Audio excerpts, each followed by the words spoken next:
신약 성경 각권 들어가기 이전에 기본적인 조그마한 사항들을 보고 있습니다. 지난 시간에 이제 언어에 대해서 배웠습니다. 그래서 일반인들도 헬라어를 널리 사용했다라는 것 말씀을 드렸습니다. 조금 부연 설명 좀 해볼까 합니다. 이를테면은 베드로가 여러분 초대교회 때 계속 설교를 하지 않습니까? 그런데 터키가 있고요. 이제 여기가 이스라엘이 여기 있습니다. 여기가 이제 시나이 반도가 있고 이렇게 있고 여기가 유프라테스 강, 티그리스 강. 사실은 더 멀지만 지금 화면이 이러니까. 근데 아람어라는 것은요. 이렇게 기준으로 했을 적에 팔레스타인 동쪽에 있던 사람들만 사용하던 언어입니다. 이쪽은 뭐예요? 헬라어나 아니면은 그 서양 언어들이에요. 근데 물론 제일 처음에 베드로가 설교를 했을 적에는 그건 방언이었죠. 그래서 각자 사람들이 베드로가 설교하는 것을 자기네 나라 말로 들었지요.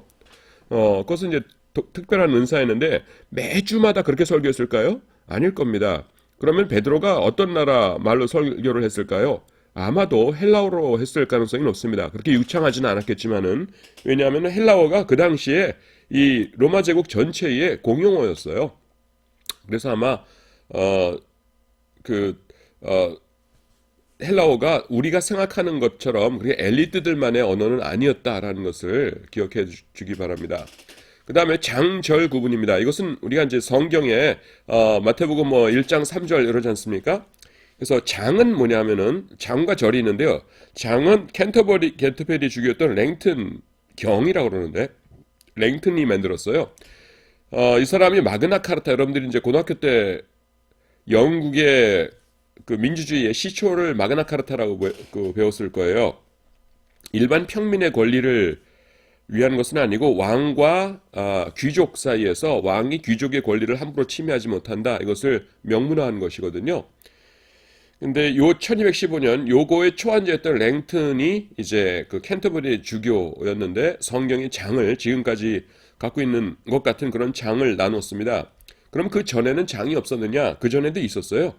그 전에도 이제 이렇게 나눴는데 지금의 장 개념보다는 조금 더 소규모입니다. 그걸 어디 여러분 보면 알 수 있냐면은 나중에 이제 헬라어 성경을 원어 성경을 사게 되면은 이렇게 그 패러별로 이렇게 있거든요.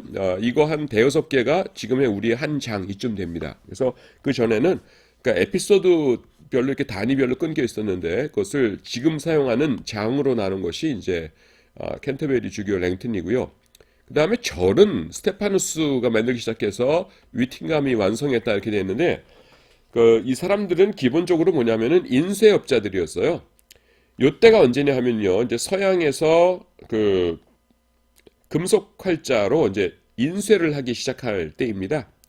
근데 그 활자로 인쇄를 하려면은 여러분 똑같이 우리가 보는 것처럼 하려면은 글자는 어떻게 써야겠어요? 거꾸로 이렇게 나가야겠죠. 그리고 A자도 이렇게 된 것이 아니라 어떻게 그려야 되나? 이렇게 되겠죠. 거꾸로 된 거니까. 그러니까 거꾸로 된 걸 여기다 이렇게 하나씩 채워 넣어야 여기 위에다가 먹물 바르고 종이를 해서 찍어내면은 우리가 보는 것처럼 이제 글자가 나오는 겁니다. 그러니까 이게 고된 작업이었어요. 그래서 이제 종이에 이제 손으로 쓴 성경책이 이렇게 있으면은 여기다가 여기까지 했음 하고서는 이렇게 연필 같은 거나 뭐는 올려놓고서는 잡니다. 내일 아침에 와서 여기서부터 다시 해야지. 그런데 밤에 쥐가 들어왔네요. 톡 건드렸어요. 또르르 떨어져 버렸어요. 그러면은 어제 어디까지 했지? 굉장히 헷갈리는 겁니다. 그렇다고 해가지고서는 그럼 여러분들이 그럴 거예요. 거기다 연필로 이렇게 체크해 놓으면 되잖아요. 그런데 여러분 지금의 성경과는 달라요. 옛날에 손으로 쓴 성경은요 굉장히 비싼 거예요. 거기다가 뭐 연필로 그어 놓는다, 볼펜으로 여기다 체크를 해 놓는다, 그건 상상도 못할 일입니다. 이건 아주 귀한 거였어요. 그래서 그 위에다가 이제 뭐 같은 거 올려놨는데 이게 툭 떨어지면은 이 어디까지 했는지 헷갈리는 겁니다. 그래 가지고서는 이런 일이 반복되니까 이렇게 절을 만들자. 3절, 5절, 4절, 2절 이렇게 해놓으면은 옆에다가 그냥 오늘 3장 4절까지 했음 그러면 어떻게 돼요? 그 다음날 아침에 일어나서 그러면은 오늘은 3장 5절부터 하면 된다. 이렇게 해가지고 일이 쉬워지겠죠? 그렇게 해서 이제 절이 시작되었어요. 자, 그 다음에 결혼식에 대해서 말씀드립니다. 이건 결혼식은 뭐냐 하면은요. 신랑이 있고 그 다음에는 신부가 있잖아요.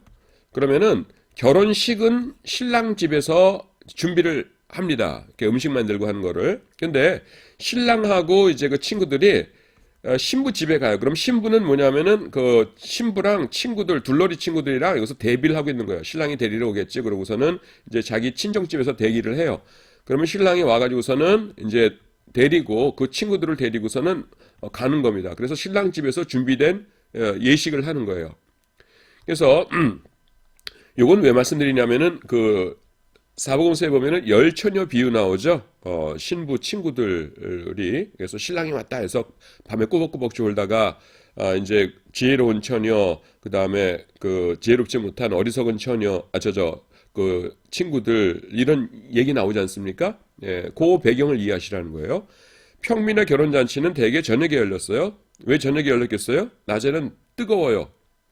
너무 더워서 아무것도 못합니다. 그래서 그 해가 진 다음에 열렸어요. 정해진 날짜에 신랑 집에서 잔치를 준비했어요. 잔치는 여기서 하요. 그다음에 신부 집에서는 신부가 치장을 하고 등잔을 준비한 친구들과 함께 신랑을 기다렸어요. 그다음에 신랑이 신부의 집에 도착하면은 신랑과 신부가 둘러리들의 춤과 노래에 둘러싸인 채 신랑의 집으로 행진을 벌였고 신랑 집에서 성대한 잔치가 벌어집니다. 이해가 되시죠? 그래서 신부는 이제 신랑이 올 때까지 기다려야 되는 거예요. 예, 그래서 그 기름을 준비한 지혜로운 처녀, 기름을 준비하지 않은 어리석은 처녀, 그 이야기의 배경이 이런 것입니다. 자, 쪼가리 그렇게 많지 않아요. 몇 가지만 더 설명한 다음에 이제 그 마태복음으로 들어가도록 하겠습니다. 세리에 대해서 설명을 하도록 하겠습니다. 세리에는 텍스 파머와 그 다음에는 텍스 컬렉터가 있었다 이렇게 나오는데요. 요거 좀 설명을 드려야 될 것 같아요. 왜냐하면 성경에서 세리들이 자주 나오죠. 자, 이 로마 이제 예수님 당시가 이제 로마 시대였으니까요. 로마가 이제 어디 가서 세금을 걷는다 했을 적에 어떻게 했냐면요. 로마 사람들이 가가지고서는 여기가 A라는 지역이다 그러면은 가가지고서는 한 사람 한 사람 만나서 세금 내세요. 얼마 낼까요? 10만 원 내세요. 돈 없는데요. 그럼 8만 원만 내세요. 이렇게 해가지고서는 다 걷었다 가져가자. 이렇게 하질 않았어요. 어떻게 했냐면은 로마에서요. 자, A라는 지역에 세금을 거둘 사람을 모집한다 이러는 거예요. 그러면은 내가 세금을 거두겠습니다. 이렇게 하는 거예요. 그러면은 A라는 데서 얼마를 거둘까요? 그런 거 로마서 그러면은 이를테면은 뭐 우리나라 돈으로 100억 원 거둬라. 그러면은 이 사람이 어떻게 하냐면요. 100억 원을 미리 로마에게 줍니다. 로마에게 100억 원을 주고 100억 원을 거둘 수 있는 권리를 따내요. 무슨 말인지 아시겠습니까? 굉장히 돈 많은 사람이 알겠습니다. 그럼 100억 원 미리 드릴게요. 내가 그러면 100억 원 거둘 수 있는 권리가 있죠? 하면서 여기 가가지고서는 자기가 100억 원을 걷는 것만이 아니라 여기서요 한 150억 원을 걷는 거예요. 그러면은 100억 원은 로마에 줬으니까 로마는 더 이상 상관을 안 합니다. 그러면 나머지 50억 원은 뭐예요? 자기가 갖는 겁니다. 그래서 이렇게 대규모로 하는 사람을 텍스가 세금이죠. 그다음에 파머라고 했어요. 농부.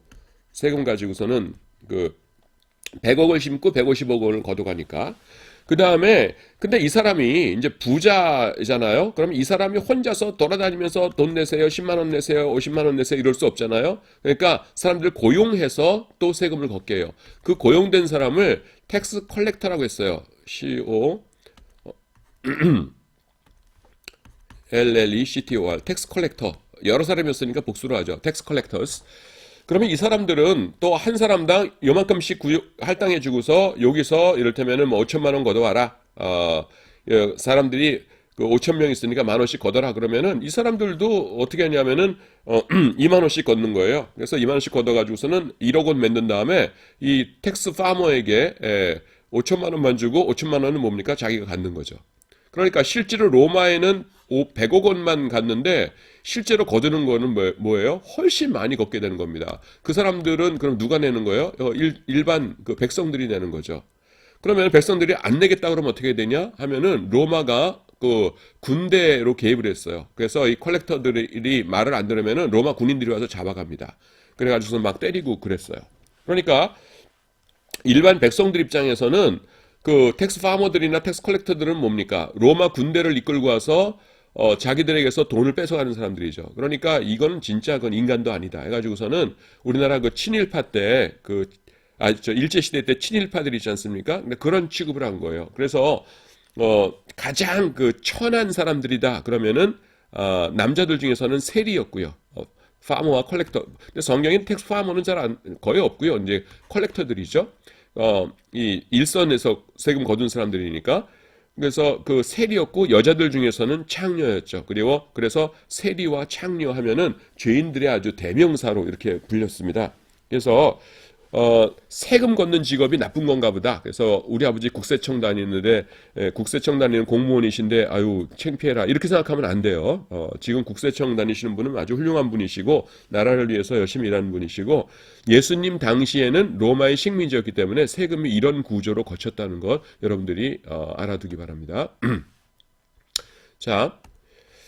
그 다음에 이제 예루살렘 인구인데요. 이거 간단하게 알아볼까요? 예루살렘이 예수님 당시에 성 안에 약 2만 명, 그 다음에 성 밖에 한 5천 명에서 한 2만 5천 명 내지 3만 명 살았다고 그래요. 조그만 도시였죠. 그리고 6월절 순례객들은 12만 5천에서 뭐 15만 명 정도였다 이렇게 얘기하는데 요세푸스라는 역사학자가 있는데 그 사람 글을 읽어보면 100만 명이 넘었다 그러는데 그거는 아닐 것 같아요. 왜냐하면은 그 지금 가보면은 지리는 똑같으니까요. 가보면은 거기 100만 명이 있을 데가 없어요. 그래서 아유 그건 아니었다 이렇게 보는데 그냥 실질적으로 요 정도로 학자들이 이제 예상을 한다는 것입니다. 자 이제 마태복음으로 들어왔습니다. 제가 여러분들에게 나눠줬던 그 PDF 파일 인쇄해서 왼쪽에 그걸 그대로 보면서 똑같이 보면서 수업을 진행하고 있습니다. 지금 페이지로 28쪽이네요. 28쪽. 자, 마태복음은요, 초대교회 시절부터 교회가 가장 애용하던 복음서였어요. 왜 애용했냐면은, 그 부피가 큽니다. 28장까지 있죠. 그래서 내용이 풍부하니까, 사용했고, 나중에 배우겠지만 마가복음은 그렇게 많이 사용하지 않았어요. 마가복음은 16장까지밖에 없는데, 마가복음에 있는 내용은 마태복음에 거의 다 있거든요. 그러니까 굳이 볼 필요가 없었죠. 그래서, 마태복음이 가장 인기가 좋았었어요. 가장 애용되던 복음서입니다. 그래서 교부들에 의해서 가장 많이 인용되었고 가장 많은 주석이 쓰여졌습니다. 저자는 마태예요. 마태의 직업이 이제 세리였습니다. 아까 텍스 파머하고 그 다음에 텍스 컬렉터가 있었다고 했죠. 그 중에서 이제 텍스 컬렉터였어요. 그래서 세리였는데 본명은 레위입니다. 본명은 레위였다는 게 무슨 소리냐면요, 여러분. 이름이 두 가지 나오는데 그 성경에서 자주 하나는 유대인들 사이의 이름이에요. 레위는 구약 시대에도 있던 이름이죠. 근데 여러분 마태라는 이름 구약 성경에 나와요, 안 나와요? 안 나오죠. 이거는 이제 헬라식 이름이거든요. 그래서 유대식 이름을 그러니까 여기서 이제 본명이다 이렇게 하는 겁니다.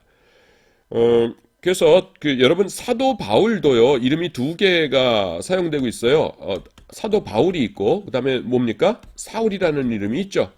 그래서 어떤 분들은 옛날에 그렇게 들었어요. 원래 사울이 큰 자란 뜻인데 바울은 작은 자란 뜻이다. 그래서 사울이라는 이름을 갖고 있다가 바울로 바꿨다 그러는데 그건 아니고요. 그냥 둘 다 평생 사용하셨어요. 사도 바울께서. 그래서 사울은 뭐냐면은 구약 성경에 나오잖아요. 대표적인 게 누굽니까? 사울 왕이요. 그래서 누구나 아는 구약 시대의 이름, 히브리식 이름이고요. 바울은 파울로스입니다. 파울로스 이렇게 돼요. 헬라어로 여러분들 헬라어를 한 사람도 있고 안 한 사람도 있을 텐데 하여간 파울로스라는 뜻이에요. 그렇게 읽어요. 이거는 이제 그 헬라식 이름입니다. 그래서 바울이 이제 유대인의 회당에 들어가서 유대인들하고 대화할 적에는 자기소개를 나는 사울입니다 이렇게 하는 거고요. 그 다음에 로마 사람이나 뭐 그리스 사람이나 외국 사람들 만났잖아요. 그러면은 나는 바울입니다, 파울로스입니다 이렇게 얘기를 한 겁니다. 참고로 나도 이름이 두 개가 있어요. 그 명함이 있는데 앞쪽에는 김병국이라고 돼 있고요. 근데 김병국이라고 하고 그러니까 외국에 미국이나 유럽에 다니면은 이 병국을 발음을 못합니다. 그래서 비영국 이러고 또 병자하고 국자가 떨어져 쓰거든요. 그러니까 요것만 이름이고 이거는 미들네임인 줄 알고 저보고서 작성은 비영 그래요. 그래서 이건 아니다 해가지고 내 전공이 요한복음이기 때문에 이름을 존으로 지었어요. 그래서 존, 병국, 그 다음에는 킴 이렇게 해가지고서는 외국 나가서 서양 사람들하고 만날 적에는 나는 이제 존 킴입니다 이렇게 얘기를 해요. 그러면 사람들이 나보고 존 그러죠. 그래서 근데 이름 둘 다 있는 거잖아. 이거는 서양의 외국 나갈 때 사용하는 이름, 이거는 우리나라에서만 사용하는 이름. 그래서 사울, 바울 요것도 그런 거라는 겁니다. 그 다음에 기록 장소는 수리아의 안디옥에 거론된다. 사실 이런 것들은 별로 저는 뭐 중요하게 생각을 안 해요. 왜냐하면은 몰라요. 그냥 사람들이 추측할 뿐이에요. 시리아 안디옥에서 쓰여졌다 이렇게 생각을 한다는 겁니다. 그 다음에 기록 연대도 68년과 70년 경으로 알려져 있다. 이것도 아무도 모른다는 거예요. 그래서 여러분들이 그 개론책 같은 거 이렇게 책 보시다가 뭐 거론됐다 알려져 있다 그러면은 모른다는 소리구나 그러고 지나가면 돼요. 그 다음에 대상은요 유대인들입니다. 유대인들이 쉽게 읽을 수 있고 그들이 예수님의 사역과 생애를 가장 배울 수 있는 복음서이다. 요거는 제가 자세하게 설명을 했어요. 제가 뭐 했냐면 마태, 마가, 누가, 요한복음 해가지고 요거 뭐 탄생 여기만 있고 여기만 있고 하면서 그 자세하게 설명을 했었죠.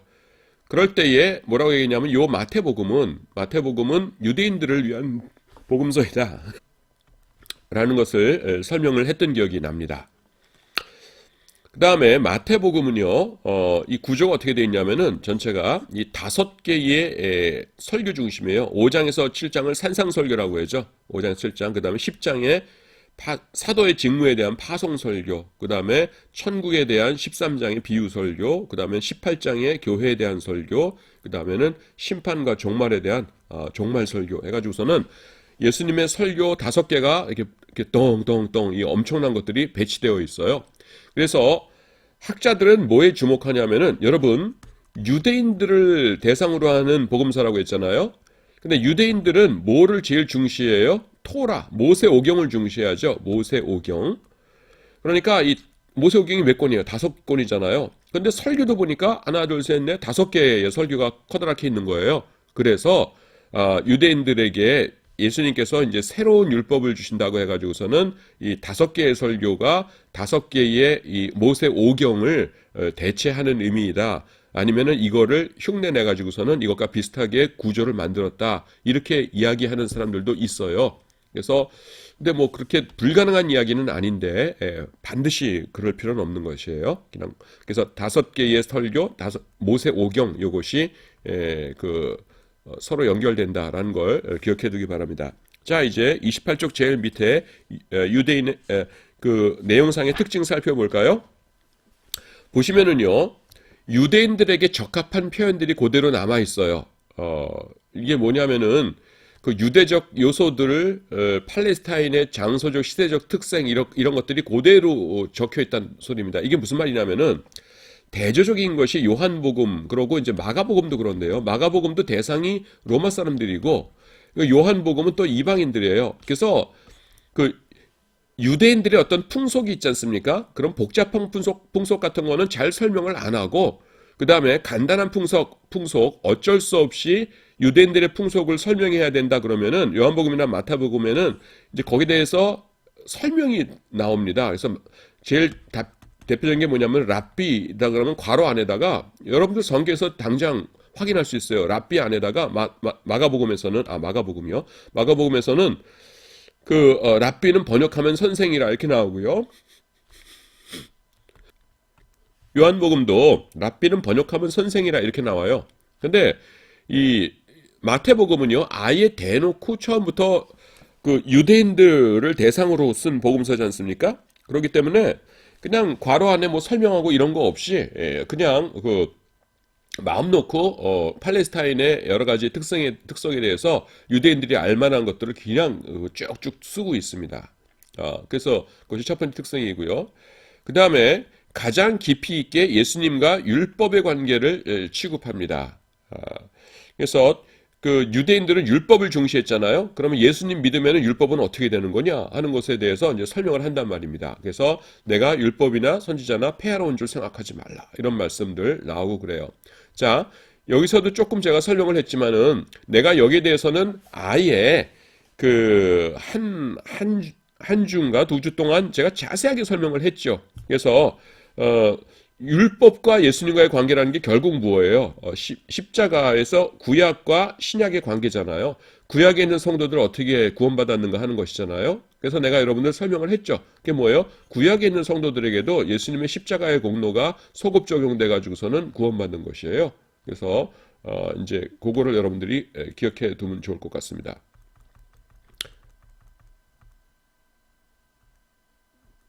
그러니까 지금 율법이 이거는 율법은 쓸데없는 거니까 이제 나쁜 거야 라고선 버리는 거예요. 그게 아니죠. 율법의 역할이 예수님 이전까지는 있었어요. 뭐예요? 십자가를 예표해 주는 역할이죠.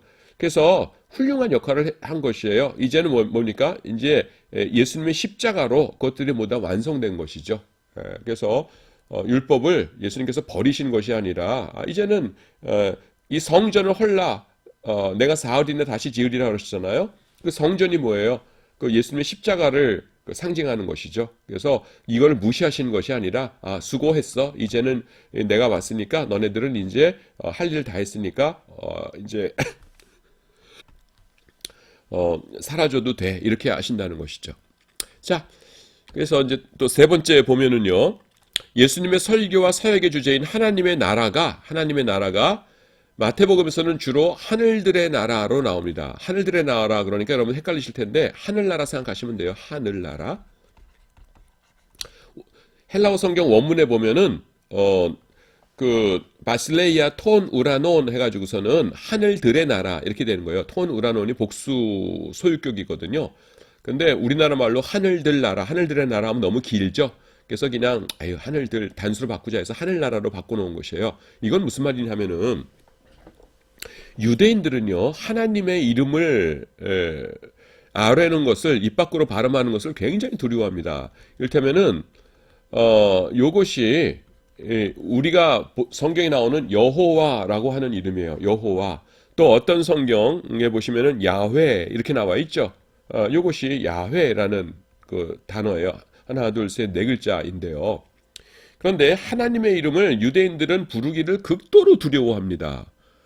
감히 내가 하나님의 이름을 부르다니. 그러니까 우리가 그냥 방송에서는 뭐 문재인 대통령이 그러지만은 실제로 청와대 가가지고서는 대통령 만났는데 문재인 선생님, 문재인 씨 그럴 사람은 없을 거잖아요. 그거는 굉장히 무엄한 거죠. 그래서 근데 더구나 하나님의 이름을 함부로 부른다? 상상도 할 수 없는 거예요. 그래서 유대인들은 요 글자가 나오면은 뭐라 부르냐면은 아도나이라고 부릅니다. 아도나이는 뭐냐면은 주님이라는 뜻이에요. 주님.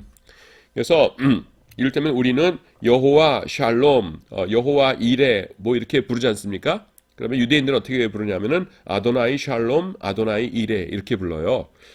그래서 하여튼 하나님의 이름을 그대로 부르기를 굉장히 두려워합니다. 그래서요, 이를테면 여러분 하나님이 영어로 뭐예요? God이죠. G-O-D, God인데 내가 이제 네덜란드에서 공부를 했거든요. 근데 네덜란드에서 유대인들 신문 보면은요 이렇게 나옵니다. 다 쓰지 않고 가운데를 점을 표기해요. 그래서 감히 하나님의 이름을 안 쓴다는 거죠. 왜냐하면은 신문지라는 거가 사람들이 쓰다가 이렇게 버리면은 바닥에 뒹굴고 이렇게 더러운 용도로도 사용돼가지고 뭐 생선 싸는데도 사용되고 그러잖아요. 근데 하나님의 이름이 이렇게 생선 이렇게 둘둘 싸는데 사용되게 할 수 없다 해가지고서는 이렇게 했습니다. 지금들도 그래요. 근데 이거는 우리가 본받을 만한 거예요. 유난 떤다 그럴 거가 아니라 정말 하나님을 두려워하는 마음이 있구나 하는 겁니다. 그러니까 하나님 나라라는 것을 나라라고 쓰는 거가 싫은 거예요. 유대인들은. 그래서 어떻게 하냐면 하나님이 어디 계시지? 하늘에 계시지. 그러면은 하늘나라라고 하자 이렇게 한 겁니다. 그래서 이 마태복음에는요. 마태복음은 하나님의 이름을 사용하는 것을 두려워한 결과 그 대신 사용하던 용어로 그러니까 하나님 나라라는 거를 쓰지 않고 하늘들의 나라라는 것을 마태복음에 32번 등장합니다. 반면에 마가복음, 누가복음에는 이 표현이 전혀 나오지 않아요. 그냥 하나님의 나라 이렇게 부르고 있어요. 누가복음은 누가 누굽니까? 이방인이거든요. 또 마가복음은 어디를 대상으로 쓴 거예요? 로마 사람들 대상으로 썼다고 했잖아요. 그러니까 이렇게 하나님의 나라라고 그냥 밝히는 거예요. 오히려 이런 데다가 여러분 이 사람 그러면 여러분들이 오해하지 마세요. 무슨 말이냐면은 마가복음하고 누가복음 쓴 사람들은 하나님을 두려워하는 마음이 좀 적었나 보다. 마태복음보다. 그거 아니에요. 이게 뭐냐면은 마태복음의 대상은 유대인들이에요. 그래서 유대인들에게는 하늘나라 그러면은 하나님 나라라고 말하는 거구나 하면서 알아들어요. 무슨 말인지 알겠죠? 그런데 마가복음, 누가복음을 사용하면서 마가복음, 누가복음에다가 거기다가 하나님 나라라고 안 그러고 하늘나라 그러면은 로마 사람들이 하늘나라가 뭐야? 그러면서 못 알아듣습니다. 이게 무슨 말을 하는 건지를. 유대인들은 하늘나라라고 해도 알아들으니까 하늘나라라고 한 거고요. 마가복음, 누가복음의 대상자들은 이방인이기 때문에 그 사람들에게 하늘나라라고 하면은 무슨 뭐 제우스나 헤라 여신이 사는 나라인가 그러면서 하나님 나라라고 못 알아들어요. 그러니까 거기다가는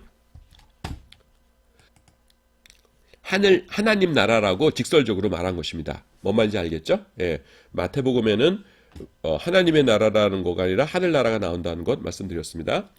그 다음에 예수님을 이스라엘의 메시아로 강조하면서 그 증거를 제시하는 것들이 여러 가지가 있어요. 증거.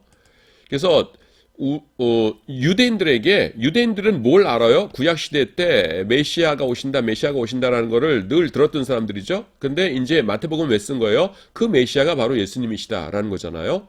그래서 이 예수님이 왜 진짜 메시아이시냐 하는 것을 증명하기 위해서 노력하고 있어요. 그래서 첫 번째 뭐냐면은 족보가 등장하죠.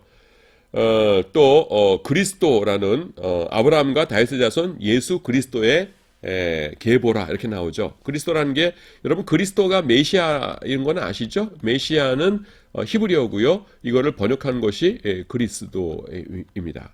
참고로 그리스도 나왔으니까 그리스도가 헬라어로 어떻게 쓰냐면은 크리스토스 이렇게 쓰고요. 이걸 대문자로 하면은 이렇게 돼요. 시그마 여러분들이 수학 시간에 많이 봤던 크리스토스. 그래서 앞에 두 글자, 이게 P가 아니라 요 로예요, 로. 영어의 알 발음. 그래서 요 두 글자를 써가지고서는 카톨릭에서는 이렇게 해놓죠, 교회에다가. 그래서 이게 PX가 아니라 카톨릭 교회 지나다니다가 요거 보거든 이게 그리스도라는 뜻이구나라는 걸 알아두기 바랍니다. 그래서 그리스도 혹은 다윗의 아들이라는 칭호를 통하여서 예수님이 메시아이시다 이걸 강조하고요.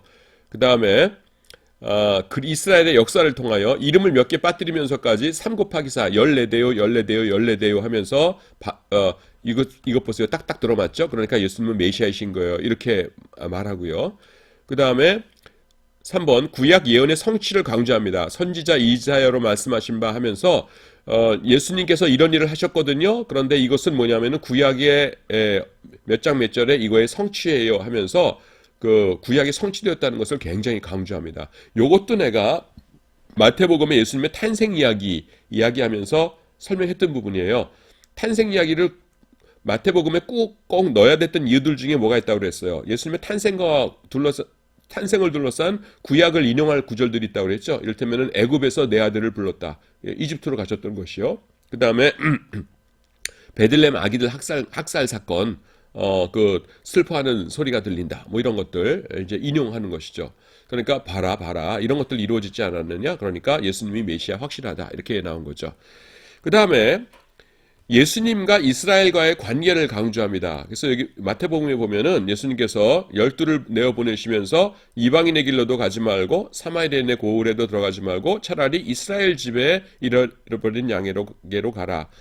나는 이스라엘 집에 지금 이게 장이 달라요. 10장이고 15장이에요. 이스라엘 집에 잃어버린 양 외에는 다른 데로 보내짐을 받지 아니하느라 이러시죠. 그러니까 이거는 읽으면은 유대인들은 뭡니까? 이방인들은 보면은 기분 나빠할 텐데 유대인들은 읽으면서 굉장히 좋겠죠. 우리 예수님이 우리 이스라엘 백성들을 굉장히 사랑하는 분이셔. 어디 그 말씀 잘 들어보자.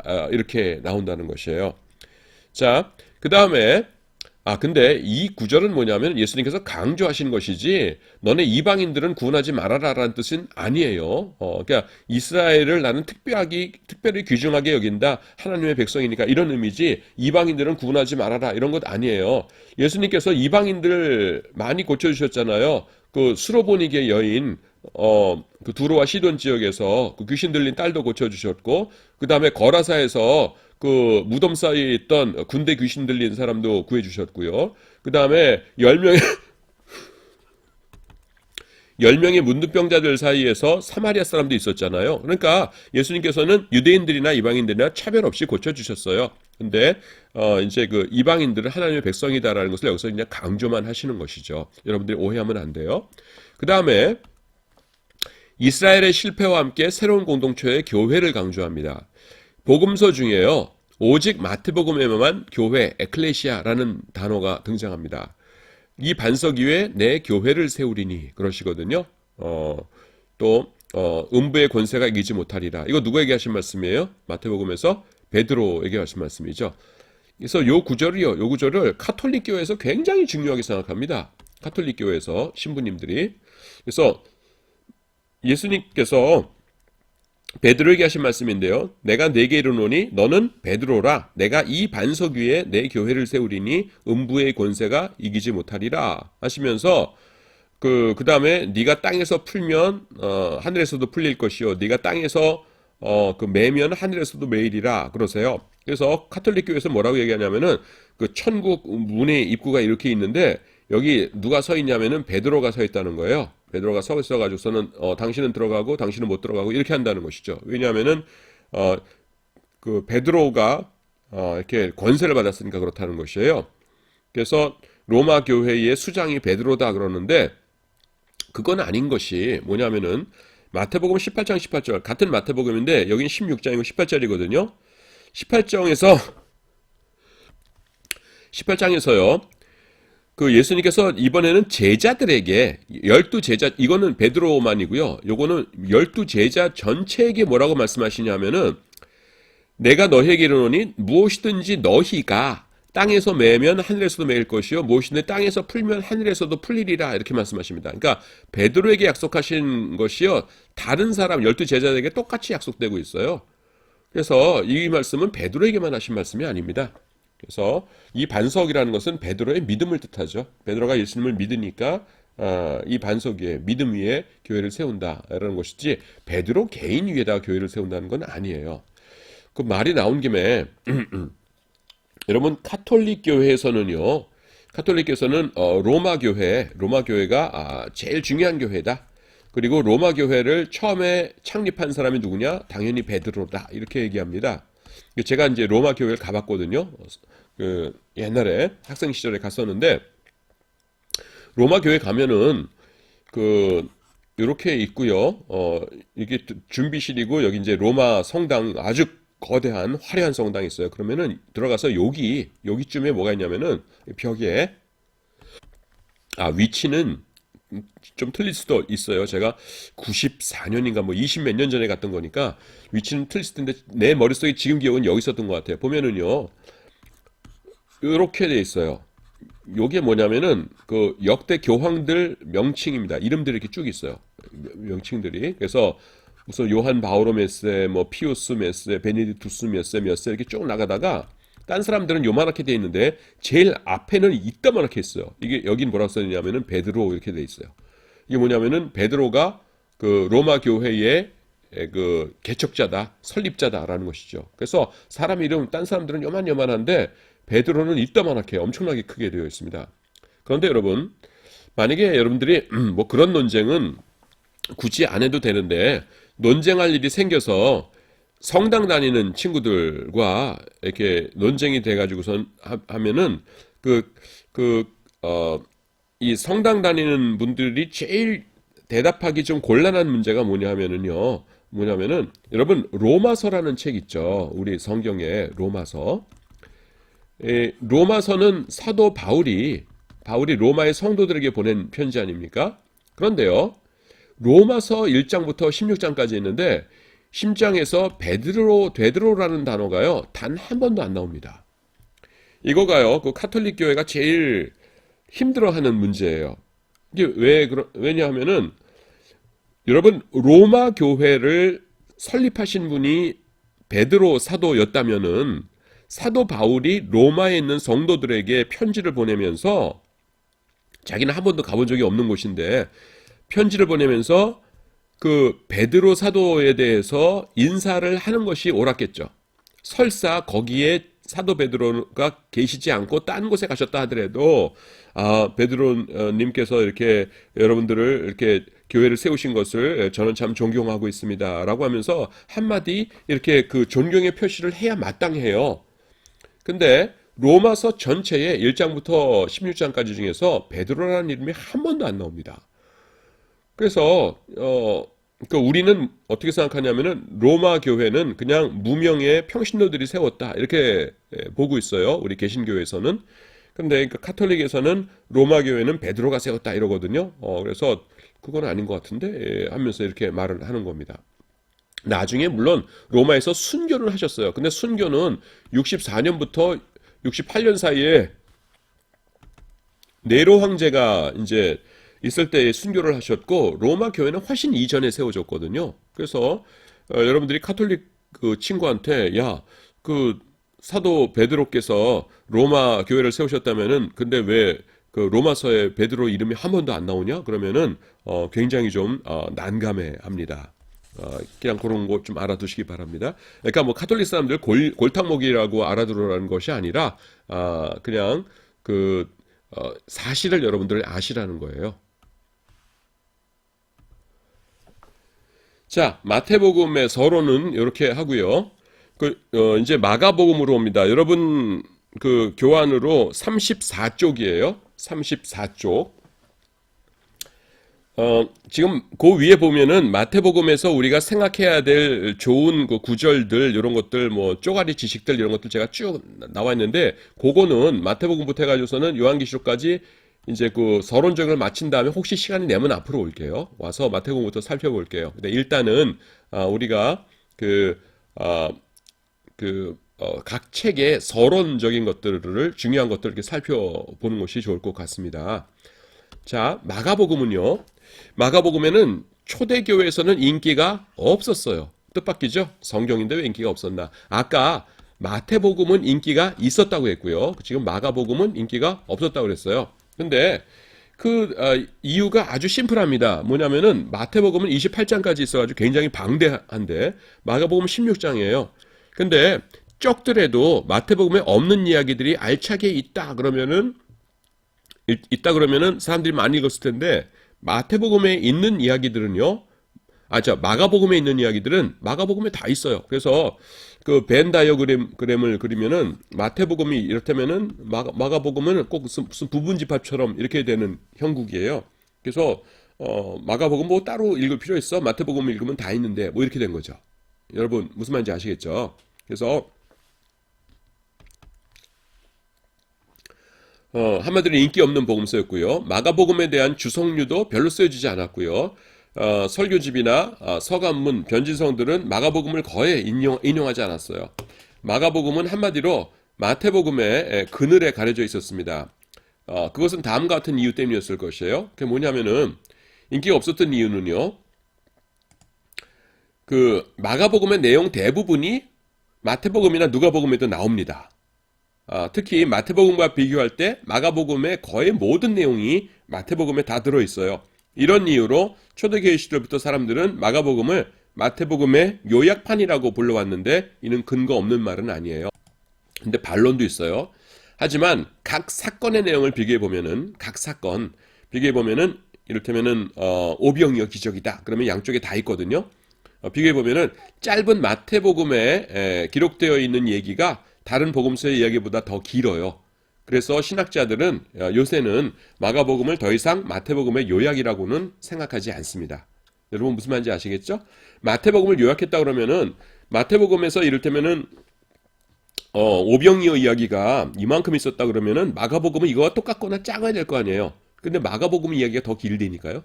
더 자세하고. 그러니까 이거는 마태복음을 단순히 요약한 것은 아니구나 이렇게 생각한다는 것입니다. 자, 여기와 관련돼서 지금 마태복음에 있는 것이 어떻고 마가복음이 있는 것이 어떻고 막 이렇게 나오니까 좀 요약을 해줄 필요가 있을 것 같아요. 요게 마태복음이에요, 여러분. 그리고 요게 마가복음입니다. 마가복음. 그리고 요게 누가복음이에요. 그리고 이제 요한복음은요, 완전히 내용이 달라요. 그래서 이거는 아예 생긴 것 자체가 달라요. 아예 지워버릴게요. 그래서 지금 마태, 마가, 누가복음을 그 내용을 여러분들이 요 막대기들로 이해하면 될 것 같아요.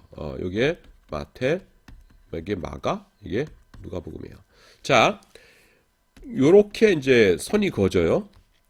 요렇게 선이 그어져요.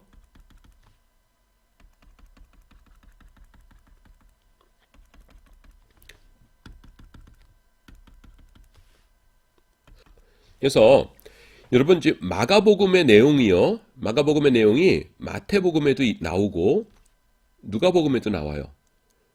무슨 말인지 알겠죠? 마가복음에서 무슨 뭐 비유다, 뭐 무슨 사건이다 그러면은 마태복음에도 있고 마가복음에도 있어요. 예. 근데 이제 같은 에피소드들에도 마가복음이 더 자세한 경우가 많기 때문에 마가복음이 마태복음을 요약한 것은 아니다 이렇게 본다고 그랬죠. 자, 근데 여러분 보세요. 요 부분 보면은 요 부분 지금 내가 얘기하는 요 부분하고 요 부분을 보세요. 요건 뭐냐면은 마가복음에는 없어요. 마가복음에는 없는데 마태복음에도 있고 누가복음에도 있어요. 요런 부분이 있고 그다음에 어떤 부분은 요거는 뭐예요? 마태복음에만 있고 딴 데는 없고요. 요 부분은 누가복음에만 있고 딴 데는 없어요. 그래서 마태, 마가, 누가복음의 내용을 전체적으로 요약해봐라 그러면 이렇게 요약을 할 수가 있습니다. 그래서 마가복음이 제일 짧죠. 네. 자, 계속 가도록 하겠습니다. 저자는 누구냐 하면은 저자는요 요한이라고도 불린 마가입니다. 그래서 우리가 보통 이 사람 볼 때 마가 요한 그러죠. 사도행전에 따르자면은 뭐 이렇게 있는데 내가 그냥 말로 설명해 줄게요.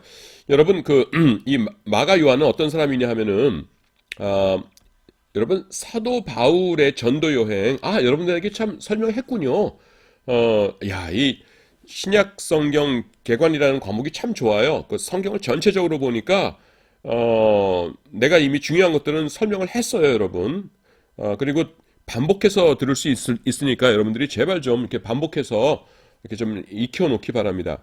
자, 1차 전도 여행 때 여기서 안디옥에서 출발해가지고요. 누구누구 출발했다고 했어요? 바울하고 그 다음에는 바나바. 그러고 보니까 둘 다 바네요. 바나바, 그 다음에는 이 마가 요한이죠. 그래서 출발해서 실루기아에서 배 타고 그 다음에 요 섬 이름이 뭐예요? 구브로 섬이에요. 여기 해안선이 이렇게 구부러져 있잖아요. 그래서 구부러진 섬 해안선 옆에 있는 섬이 구브로예요. 그래서 오른쪽에 살라미에 상륙해가지고 쭉 가다가 파포스라는 곳에 가가지고 밤빌리아에 이르렀는데 이때 이 마가 요한이 아이고 난 못해요 해가지고 쭈루루루 예루살렘으로 도망가 버렸어요. 그리고 여긴 뭐가 있었다고 했어요? 산맥? 무슨 산맥? 타우루스 산맥. 지금 타우루스 산맥이요 이렇게 만약에 대답한 학생이 있었다면 대단한 거예요. 아주 모범생이에요. 쓰담. 그래서 요거를 바울과 바나바가 이렇게 산 건너서 이렇게 가서 더베까지 갔다가 이렇게 해가지고서는 돌아오지요. 돌아오는데 여기서 곧장 일로 오지 왜 여기를 돌아와요 그러는데 지금 내가 지금 지도를 잘 못 그려서 그런 거예요. 이렇게 돌아오는 거예요. 돌아오는데 그 다음에 이제 2차 전도여행 가려고 하는데 바나바와 마가 요한은 무슨 관계예요? 삼촌이랑 조카 관계예요. 그러니까 내 조카 또 데리고 갑시다. 그러니까 바울이 아이고 험준한 이 타우루스 산맥 우리끼리 넘으라고 그러고 자기는 예루살렘으로 도망가 버렸던 그 녀석 나는 그 녀석 같이 못 갑니다. 그래가지고서는 바울은 따로 이제 신라하고 2차 전도여행을 떠나지 않습니까? 그 마가 요한이에요. 그 마가 요한이 나중에 누구의 수종자가 돼요? 베드로의 수종자가 되죠. 수종자라는 것이 이제 그 도와드리는 젊은이를 말하죠. 그래서 베드로를 도와주다가 베드로가 이제 로마에 다다랐을 적에 그때 로마 교인들이 복음서 좀 써주세요 하니까 쓰는 것이 그 마가복음이라는 거예요. 앞에서 다 설명했었죠? 예, 그래서 그거를 합니다. 그래서 처음에는 이렇게 우리나라 말로 참 이렇게 버릇없고 이런 사람이었는데, 예, 나중에는 베드로를 아주 충실하게 잘 따랐어요. 그래서 그 보시면 나중에는 내 아들이다 이렇게 또 얘기를 하죠. 아주 훌륭한 그런 사람이었습니다. 그래서 밑에 여러분들 보시면은 그 각주 2번에 34쪽에 맨 밑에 각주 2번에 보면은 베드로전서 5장 13절에 35쪽이군요. 35쪽 보시면은 베드로전서 5장 13절에서 함께 택하심을 입은 바벨론에 있는 교회가 너에게 문안하고 내 아들 마가도 그리하느라고 그러죠. 이 마가가 마가복음 쓴 마가예요. 내 아들이라고 하는 걸 보니까 훌륭한 사람이었어요? 아니었어요. 매우 훌륭한 사람이었죠. 그래서 베드로가 내 마가 이렇게 말한다는 겁니다. 자, 여러분들이 35쪽 보면은 마가복음의 성격 나오죠. 마가는요, 그 마태복음하고는 달라요. 마태복음은 예수님의 제자 마태가 직접 목격한 것들이죠. 근데 마가는 직접 목격한 사람은 아니에요. 그렇죠? 예수님의 제자는 아니니까. 그 대신 누구예요? 베드로를 따라다니는 사람이었죠. 그래서 보통 이제 통역으로 일했을 것이다. 이렇게도 얘기합니다. 젊은 사람이니까 헬라어를 더 능숙하게 했을 것이니까. 그래서 그 베드로 사도의 설교를 그대로 적은 것이라 해가지고서는 이 베드로 사도의 설교집이라고 별명을 갖고 있다고 그랬죠. 마가복음이. 예, 그래요. 그 다음에 기록 연대는 의견이 분분합니다. 55년, 뭐 66년, 64, 그래서 이거는 뭐 그렇게 중요하지 않아요. 그 다음에 기록 장소는 마가복음이 기록된 장소는 로마로 알려져 있어요. 내가 여러분 앞에서 설명했었죠. 로마 중에서도 특별히 그 기병대들이 그 요구했다고 그랬죠. 기병대였기 때문에 여기 나타나는 그 용어들이 뭐냐면은 유시스 혹은 유세오스라는 단어인데요. 헬라어예요. 뭐 여러분들 뭐 굳이 외울 필요는 없어요. 이거 뭐냐면은 즉시 빨리란 뜻입니다. 여러분 남자들 군인 갔다 온 사람들은 알겠지만 군대에서 맨날 하는 말이 뭐예요? 빨리빨리 해라. 빨리빨리 즉시 시행하기 바란다. 이런 얘기잖아요. 그게 뭐냐면은 전 세계 군대가 마찬가지인데 로마 군도 그랬어요. 그래서 유시스 혹은 유세우스라는 단어예요. 그래서 빨리, 즉시, 즉각 뭐 이런 단어가 이 마가복음에는 딴 데보다 많아요. 왜냐하면 대상이 군인들이었기 때문에 그래요. 자, 그 다음에 마가복음의 성격을 볼까요? 마가복음은 예수님의 설교나 교훈보다는 예수님의 사역을 중점적으로 소개합니다. 이건 무슨 말이냐면은 군인이라고 했죠. 군인. 여러분 군인들이 하는 일이 뭐예요? 몸을 움직여요? 머리를 많이 써요? 요새는 뭐 머리도 좋아야지만 대개 몸으로 그 하는 일이 많죠. 더구나 로마 시대에는 전부 다 칼 갖고 싸우고 뭐 훈련받고 뭐 이랬잖아요. 그러니까 몸으로 움직이는 겁니다. 그래서 이 사람들에게 복음서를 쓸 적에는 예수님이 무슨 일을 하셨는가 하는 게 더 중요한 거예요. 그래서 마가복음에는요 예수님의 어떤 설교 말씀이나 교훈, 마태복음에는 5개의 커다란 설교가 나타난다고 그랬죠. 요한복음에도 그런 게 많이 나타나고, 근데 그것보다는 예수님이 무슨 일을 하셨는가. 귀신 추천하셨어. 우와, 예수님 멋져. 예수님께서 질병 치료하셨어. 와, 예수님 멋져. 군인들이니까 이제 그런 거를 위주로 마가복음에 기록되어 있다는 겁니다. 그래서 신학자들은 마가복음을 활동의 복음서라고 부른다라는 것입니다. 활동의 복음서. 내용상의 특징을 보면요. 베드로 사도가 다른 복음서보다 더 뚜렷하게 나타납니다. 근데 이거는 너무 당연해요. 왜냐하면은 마가복음이 누구의 설교예요? 베드로의 설교. 그러니까 자기가 직접 경험한 일을 설교 많이 했겠죠.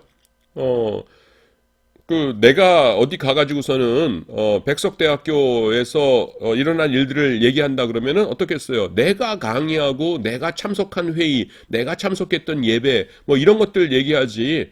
나는 참석 안 했던 거 다른 교수님한테 이렇게 건너서 들었던 얘기 그런 거 많이 얘기하지 않겠죠. 당연하죠. 그러니까 베드로의 설교집이니까 베드로가 인물로 자주 등장한다는 겁니다. 그 다음에 마가복음이 다른 복음서보다 좀 더 이른 시기에 기록되었다. 보통 이렇게 하거든요. 그래서 그 근거들이 이제 이런 것들이 있어요. 뭐냐면은 아람어의 흔적이 다른 복음서보다 더 많이 남아있다. 이렇게 얘기합니다. 예수님께서 평소에 아람어를 많이 사용하셨을 것 아닙니까? 예. 왜냐하면은 팔레스타인 사람들이 아람어를 썼으니까. 그래서 예수님께서 사용하셨던 그 아람어의 흔적들이 여러 군데 있다는 겁니다. 고르반 뭐예요? 요건 내가 따로 설명할게요. 이제 50분이 되는데 다음 시간에 설명할게요. 달리다 쿰은 뭐예요? 죽은 여자 아이 일으키시는 장면이죠. 소녀야 일어나라. 에바다는 뭡니까? 소경의 눈을 뜨게 하실 적에 하신 말씀이죠. 이런 것들 전부 아람어거든요. 그래서 마가복음에는 이런 것들이 많이 남아 있어요. 그래서 초기에 쓴 거구나 이렇게 되는 겁니다. 50분 되었으니까 조금 쉬었다가 고르반부터 설명을 다시 할게요.